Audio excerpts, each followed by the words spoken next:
In this problem, we're asked to find Vx using nodal analysis. We're going to utilize our problem-solving strategies on AC steady-state analysis and nodal analysis. Here's our circuit, and if we look back at our problem-solving strategy on nodal analysis, it first says determine the number of nodes in the circuit. So if we go in and look at the number of nodes, we have 1, 2, 3, 4.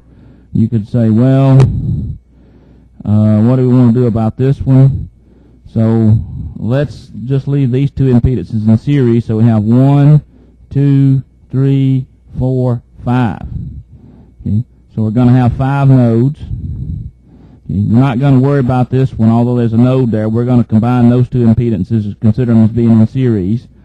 So that means we're going to have 4 node voltages.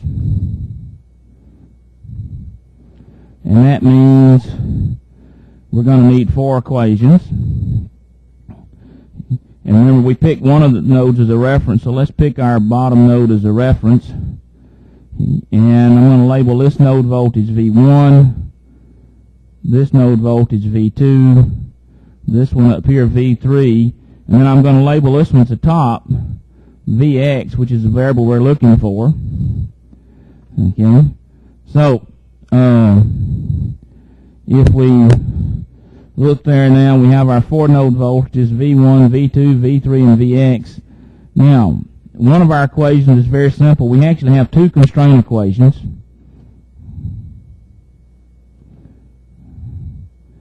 Okay, because we have 2 voltage sources. Okay, so we have 2 constraint equations because we have 2 voltage sources. One of the constraint equations is very simple. V2 equal to 10 associated with this voltage source. So here's one of our equations. And now we have a voltage source this time that's connected between 2 non-reference nodes. This one is easy because one of the nodes is a reference. But now we're going to have a supernode up in this corner with that voltage source. And we use KVL to get the equation, the constraint equation. So we have V3 minus V1 is equal to 24 at an angle of 0. Okay, so here's our second equation. So now we still need to write 2 equations, and we're going to apply KCL at a couple of nodes. One is we don't apply it here, so we can apply KCL here, and then we'll apply KCL to the supernode. So that's how we'll get our other 2 equations, is we'll apply KCL at this node and then at the supernode.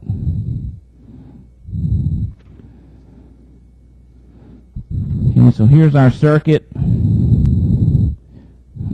We've got V1, V3. Here's our supernode.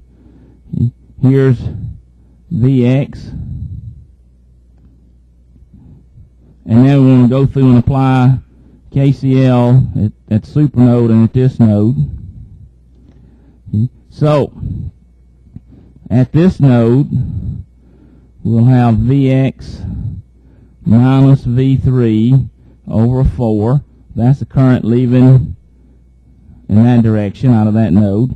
We'll have Vx minus 10 at an angle of 0 over J4. That's the current leaving this way, and then the current leaving this direction is Vx divided by 3 minus J2, and that's all equal to 0. There are no current sources connected there. And if we simplify that, we'll get Vx times 0.4808 minus J.0962 minus 0.25 V3 is equal to minus J 2.5.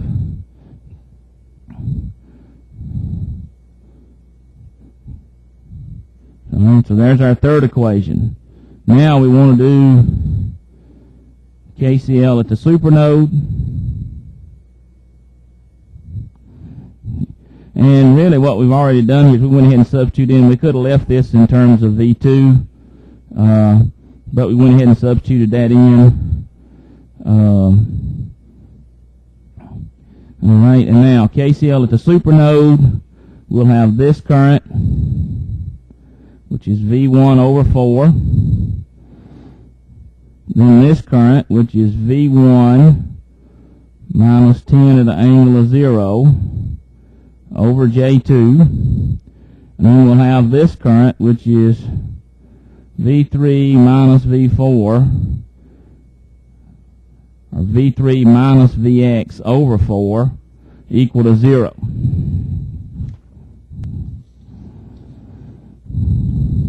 And if we simplify that, this simplifies into V1 is 0.25 minus J 0.5 plus 0.25 times V3 minus 0.25 times Vx is equal to minus J5.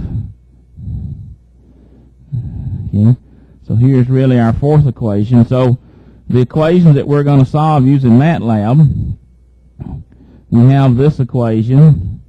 We have V3 minus V1 equal 24 to angle of 0.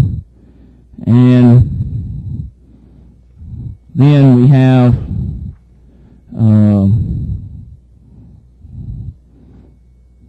this equation, okay, which is Vx times 0.4808 minus J 0.0962 minus 0.25 V3 is equal to minus J 2.5.